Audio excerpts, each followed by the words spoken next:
It was the most disrespectful dressing down ever witnessed at Al-Udeid Air Base. A polished, fast-tracked colonel publicly humiliated a quiet female combat pilot over her frayed, oil-stained flight jacket. He thought he was putting a sloppy subordinate in her place. Then he saw the patch hidden beneath her collar. The heat at Al-Udeid Air Base in Qatar was the kind that didn't just warm you, it suffocated you. It baked the tarmac until the air rippled with mirages, making the multi-million-dollar fighter jets look like they were breathing. For the pilots of the 335th Fighter Squadron, the heat was just another adversary, secondary only to the surface-to-air missiles and anti-aircraft artillery they faced over hostile territory. Captain Jessica Collins sat in the corner of the squadron's ready room, a styrofoam cup of lukewarm bitter coffee resting on her knee. At 31, she possessed the quiet, unassuming demeanor of someone who had nothing left to prove to anyone. Her call sign was Reaper, a moniker she rarely used off the radio, but one whispered with profound reverence by the Joint Terminal Attack Controllers, JTACs, on the ground. She flew the F-5E Strike Eagle, a twin-engine beast designed to drop devastating ordnance on pinpoint targets in the dead of night. But what drew the eye in the sterile fluorescent-lit ready room wasn't her demeanor, it was her jacket. While the Air Force had largely transitioned to modern fire-resistant Atuku flight suits and fleece for the cold, high-altitude transits, Jessica still wore a legacy leather, a two-flight jacket. It was technically within regulations for pilots to wear them, but Jessica's jacket was a catastrophe of military dress standards. The leather was heavily distressed, rubbed raw at the elbows and shoulders. The cuffs were frayed. A faint stain of hydraulic fluid darkened the right pocket, and the zipper was permanently bent at the bottom. It looked less like a proud piece of military heritage and more like something salvaged from a violent plane crash. Most commanders at Al-Udeid turned a blind eye to it. The seasoned combat veterans understood that pilots developed superstitions, attachments to talismans that brought them back from the edge of the abyss. Jessica never flew a combat sortie without that jacket tucked into her gear or worn over her shoulders during the freezing pre-flight briefs. Then Camel Richard Baines. Colonel Baines was a Pentagon man through and through. He had spent the last 8 years flying desks, navigating the treacherous political waters of military procurement and logistics in Washington, D.C. His uniform was invariably immaculate, his boots polished to a mirror shine that reflected the fluorescent lights of the Tactical Operations Center. Baines had been sent to Al-Udeid as a deputy group commander to tighten up the ship ahead of a massive joint coalition offensive. He despised the combat bum mentality. He believed that discipline in the air started with discipline on the ground, and to him, a frayed thread was a symptom of a catastrophic failure in leadership. The collision was inevitable. It happened on a Tuesday morning right after a grueling 12-hour night sortie. Jessica was walking across the glaring concrete of the flight line, her helmet bag slung over one shoulder, her worn leather jacket draped loosely over the other to block the biting wind that occasionally swept across the desert before sunrise. She was exhausted, her eyes were bloodshot from staring at infrared targeting pods, her muscles aching from pulling Gs while evading a radar lock over a hostile border. "Captain!" a sharp voice barked over the whine of distant auxiliary power units. Jessica paused, turning slowly. Colonel Baines was marching toward her, his face a mask of rigid authority. He was flanked by 2 nervous-looking junior officers who seemed to shrink in his shadow. "Sir," Jessica said, coming to a tired but crisp attention, snapping a salute. Baines returned it lazily, his eyes immediately locking onto the battered leather jacket draped over her shoulder, his upper lip curled in visible disgust. "Captain, what in God's name is that garment you are dragging across my flight line?" "It's my A2 flight jacket, sir," Jessica replied, her voice even stripped of any defensiveness. "I know what it's supposed to be," Baines snapped, stepping closer, invading her personal space. "What I am asking is why an officer in the United States Air Force is walking around looking like a vagrant. The leather is compromised, the cuffs are an absolute disgrace. You look like a civilian extra in a cheap war movie. Is this the standard of excellence the 335th is projecting to our coalition partners?" "Sir, this jacket has been with me through 3 deployments," Jessica explained calmly. "It meets the technical specifications for I don't care if it's been to the moon," Captain Baines interrupted, his voice rising, drawing the attention of several crew chiefs working on a nearby jet. We are a professional fighting force, not a motorcycle gang. That piece of garbage is an eyesore and a violation of the spirit of uniform regulations. You will not wear it on this base again. Am I understood? Jessica looked at him. She didn't flinch, didn't argue, her eyes hardened by things Baines had only ever read about in classified after-action reports. Bored into his. Understood, Colonel. Good. Now get out of my sight and fix yourself. Baines scoffed, turning on his heel and marching away, leaving his aides to scurry after him. The crew chiefs nearby exchanged dark, knowing glances. One of them, a grizzled master sergeant named Henderson, walked over, wiping grease from his hands with a rag. You going to toss it, Cap? Henderson asked quietly, looking at the jacket. Jessica looked down at the scuffed leather, her thumb brushing over the collar. Not a chance, Chief. Not a chance in hell. The tension between the combat-tested pilots and the newly arrived administration reached a boiling point 3 days later. The stakes had been raised significantly. Intelligence had located a high-value target, a regional warlord moving chemical precursors through a heavily fortified mountain valley. It was a time-sensitive, high-risk strike, requiring deep penetration into contested airspace. The main briefing room was packed to capacity. Pilots, weapon systems officers, intelligence analysts, and ground force liaison crowded the rows of folding chairs. The air was thick with anticipation and the smell of stale energy drinks. At the front of the room, standing beside the illuminated map displays, was Colonel Baines. He had insisted on leading the preliminary administrative brief to ensure total operational alignment. Jessica sat in the second row, flanking her weapon systems officer, a quiet Texan named Lieutenant Daniel Croft. Despite Baines' strict orders, the temperature in the briefing room was notoriously freezing, a result of the massive air conditioning units keeping the server racks cool. Wrapped tightly around Jessica's shoulders, unapologetically visible, was the battered leather jacket. She had zipped it halfway up, the worn collar turned slightly inward. She wasn't wearing it out of rebellion. She was wearing it because the bone-chilling air conditioning exacerbated an old shrapnel ache in her shoulder, and the jacket was the only thing that kept her joints loose enough to fly. Baines was halfway through a slide about communication protocols when his eyes swept the room and locked onto Jessica. He stopped mid-sentence. The silence that followed was heavy, sudden, and suffocating. Captain Collins, Baines' voice sliced through the cold air. 50 heads turned in unison. Jessica looked up, her expression unreadable. Sir, I am astounded, Baines said, stepping away from the podium, his face flushing red with sudden fury. He walked down the center aisle, closing the distance. I am genuinely astounded by the sheer arrogance I am witnessing right now. Did I, or did I not give you a direct order regarding that atrocity you call a jacket? The room went dead silent. The squadron commander, Lieutenant Colonel Harris, shifted uncomfortably in his seat in the front row, preparing to intervene.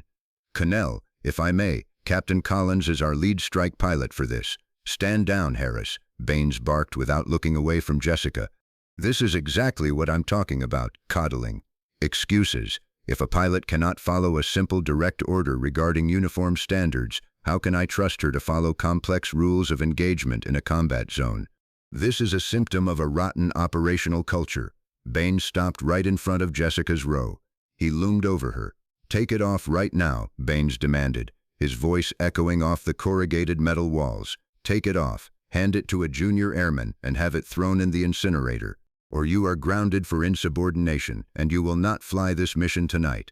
A collective breath was drawn in the room. Grounding the lead strike pilot an hour before step time was tactical suicide, but Baines' ego was firmly behind the wheel.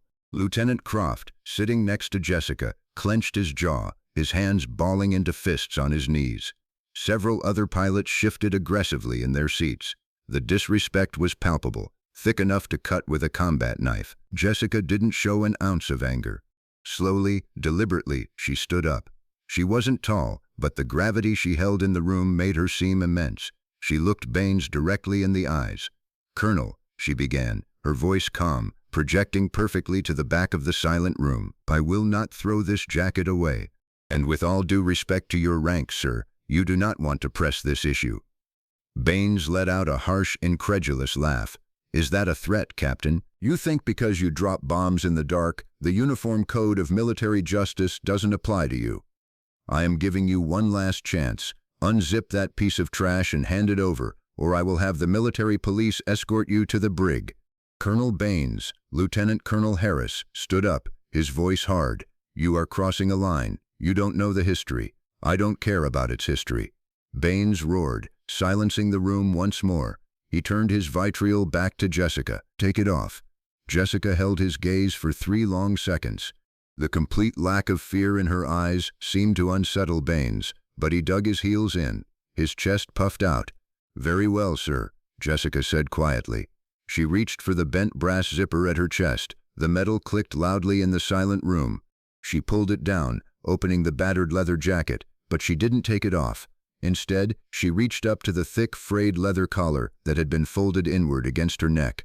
With a slow, deliberate motion, she flipped the collar up and folded it outward, exposing the underside of the leather to Colonel Baines and the rest of the room. Sewn into the hidden underside of the collar, stitched with heavy, fading black thread, was a heavily scorched, blood-stained patch. It wasn't an official Air Force Squadron patch. It was a ragged piece of fabric bearing a distinct insignia, a sword piercing a skull flanked by 3 stars with a Latin motto beneath it. Baines' eyes darted down to the patch. For a split second, he looked confused. Then the blood completely drained from his face. His mouth opened slightly, but no sound came out. The polished, aggressive Pentagon bureaucrat suddenly looked as though the floor had vanished from beneath his boots. He recognized that patch. Anyone with clearance above top secret recognized that patch, though they would never admit it on record. But for Baines, it was deeply, horrifyingly personal. The silence in the briefing room was no longer just quiet. It was a physical weight pressing down on the chests of everyone present. Colonel Richard Baines, a man whose entire career was built on unshakable composure and unwavering adherence to regulations, stared at the patch hidden beneath Captain Jessica Collins' collar, as if he were staring at a ghost. The patch was entirely unofficial. It bore a blackened dagger piercing a stylized skull framed by 3 silver stars, with the Latin words Mortis Umbra, shadow of death, stitched in fading gray thread. The edges were singed, curled by extreme heat, and the bottom left corner was heavily stained with a dark, rusted brown color that every combat veteran in the room instantly recognized as dried blood. It was the insignia of a highly classified Joint Special Operations Command JSOC task force. Specifically, a small detachment of elite Joint Terminal Attack Controllers, JTACs, who embedded with Tier 1 operators. They were the ghosts who painted targets in the darkest, most hostile corners of the globe. Baines's jaw worked silently, his meticulously polished exterior fractured in an instant. The blood had rushed from his face, leaving him pale and trembling slightly. He took a half step backward, bumping into the row of chairs behind him. "Where?" Baines started, his voice cracking. He swallowed hard, the authoritative boom of his tone replaced by a hollow, strained whisper. "Where did you get that?" Jessica did not move to zip the jacket back up. She stood perfectly still, her eyes reflecting a profound, sorrowful burden. "It was given to me 5 years ago, sir, at Bram Airfield." Lieutenant Colonel Harris, the squadron commander, finally stepped forward, his voice gentle but firm. "Colonel Baines, the file on Operation Red Anvil is highly classified. Captain Collins' involvement is sealed under a strict non-disclosure protocol, but given the circumstances, I believe I know what Operation Red Anvil is." Baines interrupted, his voice shaking uncontrollably now. He couldn't take his eyes off the rusted blood stain on the patch. "My younger brother, Captain William Baines, was the lead JTAC on that insertion." A quiet gasp rippled through the back rows of the briefing room. The junior officers and seasoned pilots alike exchanged stunned looks. Suddenly, the colonel's manic obsession with perfection, his abrasive hatred for the combat bum aesthetic, made a tragic kind of sense. He was a man desperately trying to exert control over a chaotic, violent military world that had swallowed his brother whole. "I know, sir," Jessica said softly. The hardness in her eyes melted away, replaced by a deep, empathetic grief. His call sign was Warlock. I was Reaper 1. I was the pilot overhead that night in the Shock Valley. Baines froze. For 5 years, he had read the heavily redacted after-action reports. He knew that William's team had been ambushed by a force of over 200 heavily armed insurgents. He knew that William had been critically wounded in the first 10 minutes of the firefight. And he knew that a single 15S Strike Eagle pilot had stayed on station for 4 grueling hours, flying dangerously low into the narrow, treacherous valley, dropping ordnance mere meters from the American lines to keep the enemy at bay. The pilot had stayed until her fuel tanks were practically sucking vapor, violating every safety protocol in the book to protect the pinned-down operators. Baines had never known the pilot's name. He only knew that because of Reaper. 12 men from that task force came home. William, however, did not. William guided me in, Jessica continued, her voice steady, but carrying the heavy emotional toll of the memory. He took a round to the chest, but he refused to drop the radio. He kept feeding me coordinates. He walked my munitions in so close I could see the flash of his strobe in my targeting pod. When my bingo fuel alarms were screaming, he ordered me to return to base. He told me the team was secure and to go home. Tears, hot and unbidden, welled in Colonel Baines' eyes. He didn't bother to wipe them away. The imposing Pentagon bureaucrat was entirely gone, leaving only a grieving older brother standing in the freezing air of the ready room. When I landed at Barham, my jet was practically gliding, Jessica said, her thumb gently brushing the edge of the patch. 3 days later, the surviving members of his team loaded onto a C-17 to head home. The team leader, a Delta operator, came to the flight line to find me. He handed me William's A2 leather jacket. He said William had left it in his locker before the op. Then he peeled this patch off William's combat shirt, the one the medics had cut off him in the medevac, and gave it to me. Jessica looked directly into Baines' tear-filled eyes. He asked me to sew it somewhere I'd always carry it. He said William would want to keep flying with the pilot who fought so hard for him. So I sewed it under the collar, close to the pulse. It's not just a jacket, Colonel. It's a promise I made to a ghost. I wear it to remember the cost of what we do, and to remind myself that down there in the dark, someone is always counting on me to be perfect when everything else goes to hell. Baines stood completely paralyzed. The frayed leather, the oil stains, the scuffed cuffs. They were no longer symbols of indiscipline. They were the physical scars of an unforgiving war, a battered requiem holding the memory of his own flesh and blood. He slowly raised a trembling hand and covered his mouth. The silence in the room was absolute, a sacred space held by 50 warriors witnessing the collision of bureaucratic ignorance and frontline reality. I read the reports, Baines whispered, dropping his hand, his voice thick with emotion. They said the pilot risked court-martial for staying on station that long. They said you saved the rest of the team. William saved the team, sir. Jessica corrected him gently. I just pulled the trigger. Baines looked at the jacket one last time, then slowly lifted his eyes to meet Jessica's. The anger, the superiority, the rigid dogma, it was all washed away by a profound, overwhelming wave of gratitude and shame. Captain Collins, Baines said, his voice breaking. He took a step back, standing rigidly at attention. Slowly, deliberately, he raised his hand in a crisp, deeply respectful salute. It was not a salute demanded by rank, it was a salute demanded by honor. Jessica stood tall, flipping her collar back down, hiding the patch once more beneath the worn leather. She snapped a sharp salute in return. Keep the jacket on, Captain, Baines ordered softly, his voice echoing in the quiet room. And God help anyone who ever tells you to take it off. Baines didn't speak for the rest of the briefing. He stepped aside, allowing Lieutenant Colonel Harris to take the podium.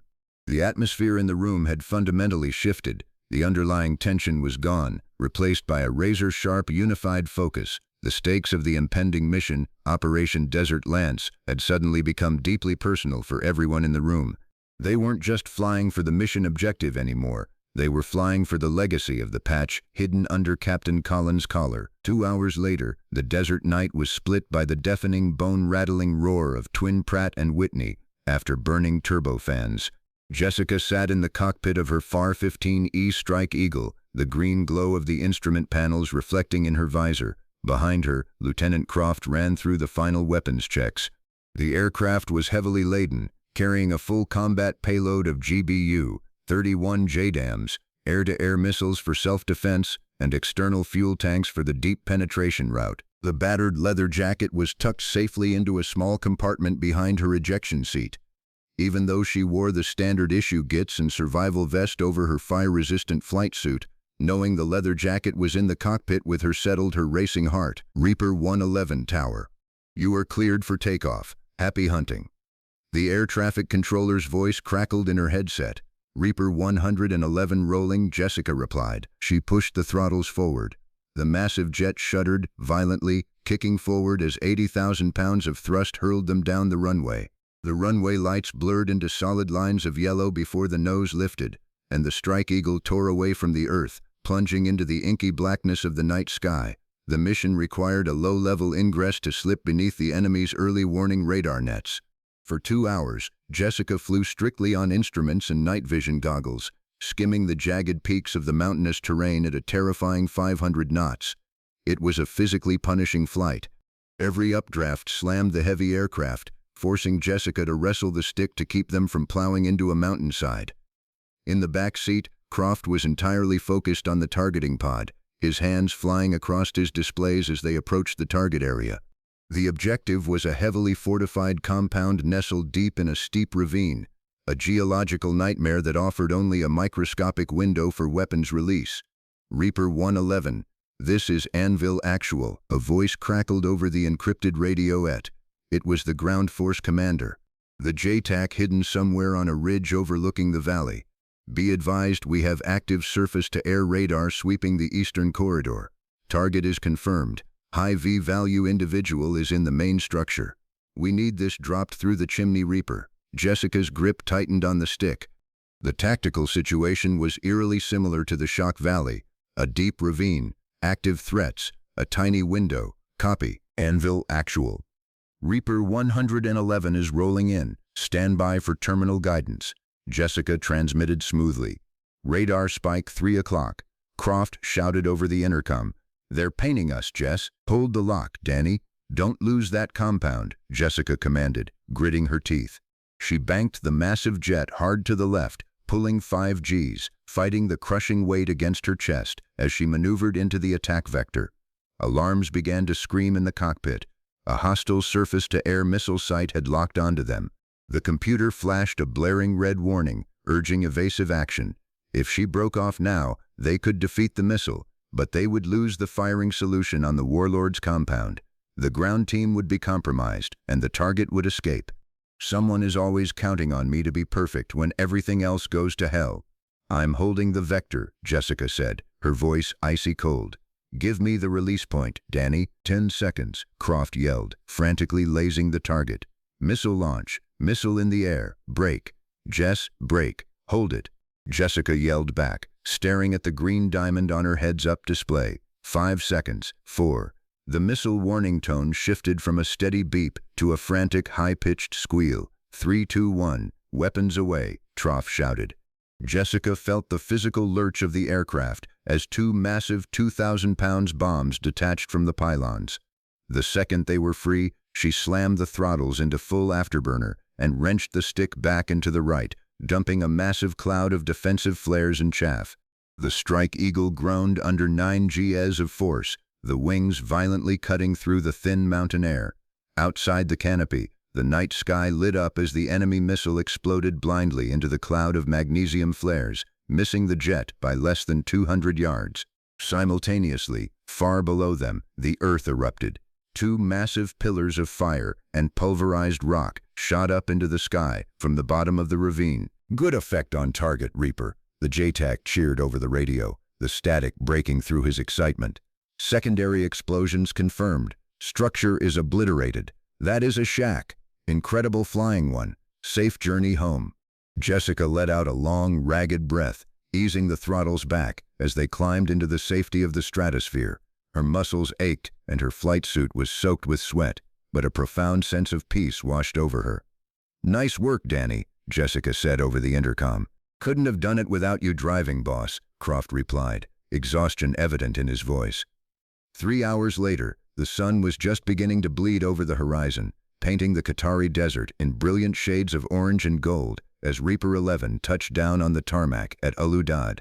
Jessica went through the post-flight shutdown procedures automatically. When the canopy finally hissed open, the dry baking heat of the desert morning rushed in. She climbed down the ladder, her boots hitting the concrete with a heavy thud.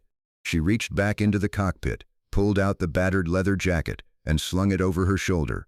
As she turned to walk toward the squadron operations building, she stopped. Standing us a few yards away, waiting silently near the nose of her jet, was Colonel Baines. He wasn't flanked by aides. He wasn't wearing his polished administrative uniform. He was wearing standard desert camis, the sleeves rolled up, a cup of coffee in his hand. He looked tired, but the rigid, unapproachable aura that had defined him just 24 hours earlier was gone. Jessica walked toward him, preparing to salute, but Baines simply extended his hand.